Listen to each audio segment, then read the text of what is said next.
Iran Israel শান্তি আলোচনায় পাকিস্তানকে পাশে চায় যুক্তরাষ্ট্র। মধ্যপ্রাচ্যের চলমান উত্তেজনার প্রেক্ষাপটে ইসরায়েল ও ইরানের মধ্যে দীর্ঘস্থায়ী শান্তি প্রতিষ্ঠার লক্ষ্যে পাকিস্তানের সঙ্গে সরাসরি আলোচনা চালিয়েছে যুক্তরাষ্ট্র।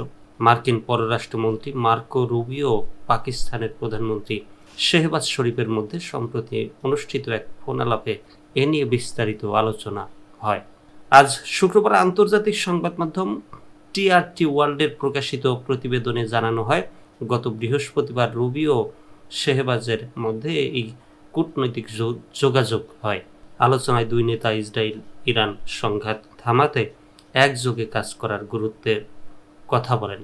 তারা পাকিস্তান সরকারের এক বিবৃতিতে বলা হয়েছে, প্রধানমন্ত্রী শেহবাজ এই ফোন আলাপে প্রেসিডেন্ট ডোনাল্ড ট্রাম্পের সাহসী ও ফলপ্রসূ নেতৃত্বের প্রশংসা করেন, যিনি কয়েকদিন আগেই ইসরায়েল ইরান যুদ্ধবিরতির ঘোষণা দেন।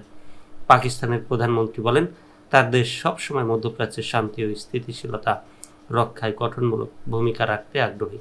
রুবিও ইসলামাবাদের এমন কূটনৈতিক প্রয়াসের প্রশংসা করেন এবং দ্বিপাক্ষিক সহযোগিতা আরও জোরদারের ইচ্ছা প্রকাশ করেন।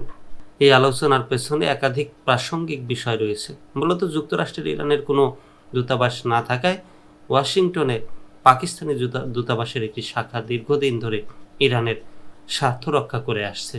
ফলে ইরান যুক্তরাষ্ট্র যোগাযোগে পাকিস্তান কার্যত পেছনের দরজা হিসেবে কাজ করে থাকে। এই আলোচনা এমন এক সময় হয়েছে যখন ইসরায়েল ও ইরানের মধ্যে যুদ্ধ চলছে।